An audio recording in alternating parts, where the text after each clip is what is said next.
Hey guys, Papa Pete here, and thanks for joining me again today for my next episode of the 125. In today's episode, we're going to look at one of the all-time classic games of the Intellivision, probably one of the games that the Intellivision System itself is most known for, and that's Major League Baseball. It was one of the games released right off the get-go, and frankly, I think it put the system on the map. Anyway, can't wait to discuss it with you guys. Stick around.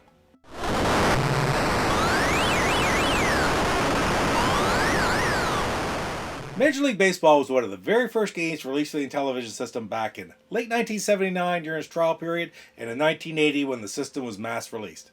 It was produced by APH Technological Consulting, and the lead programmer was David Rolfe. Back at that time, the main claim to fame for the baseball game was that it had the most realistic look of all baseball games put out to that time. You can tell just by looking at the field, it does look like a baseball game. Players are in all their positions. You got a batter and a pitcher, scoreboard.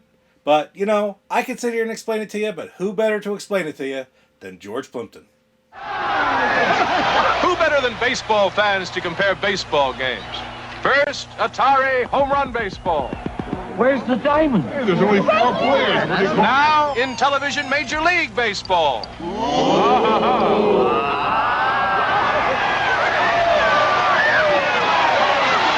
What'd you think? He was out by a mile. By a mile. Intellivision Baseball. I think it's the closest thing to the real thing. Now, as George said, this actually looks like baseball. When it came out in 1979, nothing at that time looked or felt as realistic as this game here. You could tell where the players were. It just played like the real game. Graphically, remember, there's lots of limitations of the systems back in 1980, but it did look like the game. It looked like baseball players. Yes, they're kind of offset in the squatted position on the screen like this, but as they move towards the ball, the running man really fit well into this type of game. As for the gameplay itself in baseball, one thing about it was only a 2-player game. Back in those days, as I've discussed many times before in different videos, the technology wasn't necessarily there to create AI to let you play against a computer. That developed later on, and we'll talk about that in some other games that are coming later. Of course, this was developed further into World Championship Baseball, and even sort of into World Series Major League Baseball. Well, that's a really different looking game. Anyhow, graphically, it really impressed everybody who played video games because it was just so much better than anything else available in that day. As far as the gameplay itself goes, there were quite a few limitations. Now, it did play like baseball with 3 outs, the possibilities of double plays, all kinds of different factors that were really pitching, catching. It was baseball. Now, of course, it had to have limitations. Most notably, the biggest one was that everything is a ground ball in this game. There was no way to recreate fly balls and put it into the game. And you might think that's a pretty major thing, but I'll tell you the truth. You can still have home runs. It all depended on where it went, how it was hit, almost like a random chance if it hit to the edge of the screen. But it didn't bother us at all at that time because it played so well. When you think about it, all other games at the time, they didn't have fly balls either. You couldn't plant yourself under it. That all developed in the next 10, 15 years. And frankly, they were able to take it to that later on as well. There were a couple issues with the base running as well that weren't realistic to baseball. And primarily the one was if you had a man on third and you got a good enough jump, it might be the third out of the inning, hit it to short, across to first, or whatever. If you could get that runner across home plate before that third out at first, even though it was a forced play, the run still counted. Yes, that's not the same as baseball, but it was just a limitation of the system at the time. Now, it also came into another aspect of the game, which is really the exact same thing. If you took off and you stole off one of the bases, and you hit a foul ball, like some of the foul balls would go very slow off to the side, and it wouldn't call it foul until it was quite a ways up the line. If you could get that runner past the next base, you kept that base even though it was a foul ball. Really kind of interesting, doesn't happen all that often, and again, didn't take away from the fun of the gameplay. As for the sound of Major League Baseball, yes, there were serious limitations of the systems back in those days, but overall, it had very good sounds from the hitting of the ball, the sound of the pitch coming in, which I know isn't realistic at all, but it still had added to the game, the sound of the ball going out, the slap of the glove when the ball hits a player. You could tell the slap as it goes in, which really helped you turn those quick plays. You hear that snap, you can throw it to the next base. Because if you did hit that button a little bit too early, you'd turn off that band and the ball will go wild. It'd be like the way there are errors in this game. Also, the cheering of the crowd as the players go on and off or after home runs really did lend a great atmosphere to this game. Now, I can't talk about the sound in this game without mentioning the biggest claim to fame that it has. It's the very first game to ever have speech. And without the Intellivision System, it just had speech built right into the sound. And they developed a means to make the umpire say, "You're out."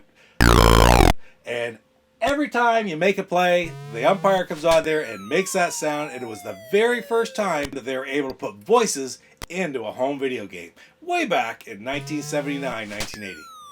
Another big first for the Major League Baseball was the fact that it was Major League Baseball. It was the very first game to ever have a license from a major sports league to associate with their game. Now, it isn't like it is today where they have the Major League Players Association, all the players named, all the teams named. There was no teams, there was no players. It was just very simply two generic teams, but they had the Major League Baseball logo on the cover and in the name to give it credibility that it was a true baseball game.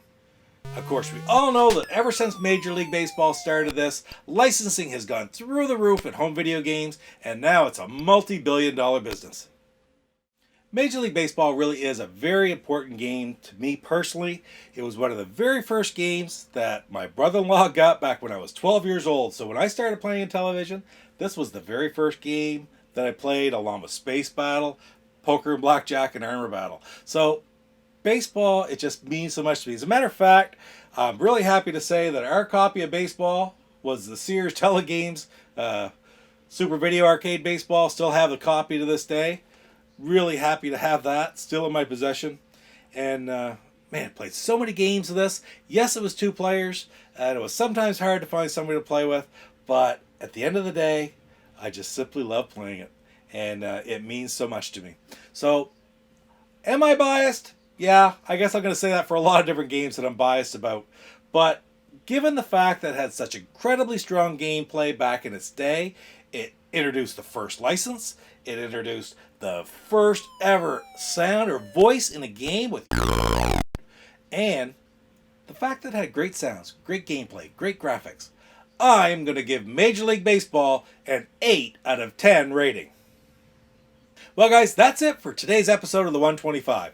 Major League Baseball, what a fabulous game. So much history and so much influence to the creation of baseball games and all video games in general back in its day. Anyway, guys, thanks for spending a little bit of time with me today. Don't forget to like, comment, subscribe, and we'll see you next time on the 125. Take care. Papa Pete, the old ass gamer. Hey, Brett Weiss here, host of Tales from a Retro Gamer and the author of the SNES Omnibus and many other books. You have been watching Papa Pete, the old guy gamer, and his show, The 125. What is my favorite Intellivision game, you may want to know? Beauty and the Beast, of course. What the hell?